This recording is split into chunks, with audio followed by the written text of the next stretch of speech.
Welcome to Caddy Garage. This video is for those of us that like to change our own oil at home, and it's usually a pretty simple job. Just drain the oil, pull off the filter, put on a new one, put new oil in.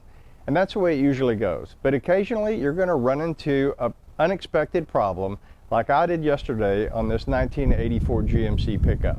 Let's take a look.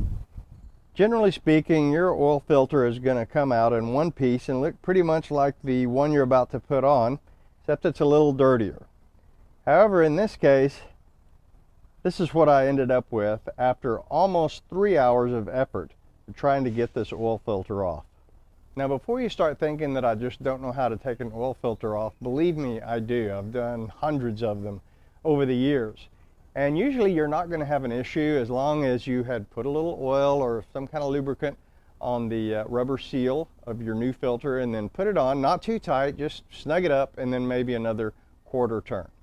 Then when it comes time to take off your filter, normally you would use a little socket like this that goes on the end of the oil filter and engages, and then you can twist it off.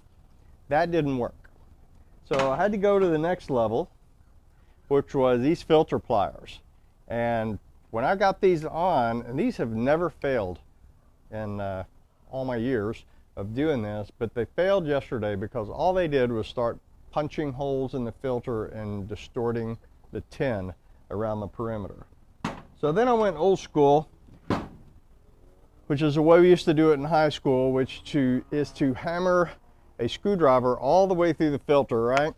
Once you get it in there, then you can grab it and then use the screwdriver to spin the filter off. That only succeeded in destroying the filter more.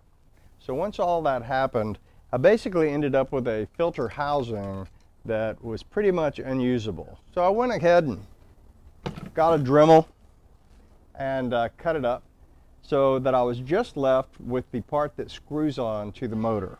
And this was the only thing left. There was nothing left to grab. And as you can see, I kind of got the bright idea to take my Dremel tool and try to cut this part off, but after about 20 minutes, that really hadn't made much progress. So I decided to get a punch. So I got a center punch and put it in here and hit it with a hammer about 50,000 times, and it never budged. So I was starting to really, I don't know if panic's the right word, but I wasn't happy. And I figured the only way to get this thing off was to somehow engage the series of holes. But I didn't have a tool that was going to really be suitable for doing that. So here's what I did. So I happen to have some sealing putty in the garage. I think people call it dum-dum putty. You can get it off of Amazon or steal your kid's Play-Doh. And I pressed it down, or in this case, since it was on the motor, pressed it up into the filter to get of those 7 holes. And then when I pulled it off, I was left with that.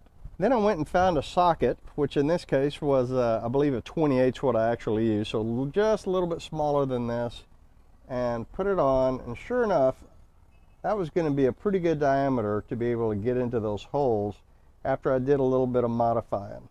And the result of that modification is this not very pretty, but effective tool. So you can see I left some material everywhere I had made a line, and then basically just took a cutoff wheel and worked away the material in between the marks. Tried to leave enough so that I could get in to the holes, and once I got under the truck, that fit tight enough. Then I was able to take one of my best friends called a 2-foot breaker bar, get that on there, and then that thing twisted right off, pretty as can be. So as soon as that filter started to spin off, my frustration turned into happiness, and I was able to get this oil change finished. Unfortunately, the motor's pretty much trashed, so an oil change is not going to help it, but at least I can get it moving around on the driveway. Moral of the story being, if you don't have a tool, you can usually use a little brain power and make yourself a tool. Sure, I lost a socket, but I got the oil filter off, and that was the only thing I cared about by the time 3 hours was up. If you run into an immovable oil filter, hopefully this will help you, and thank you for watching.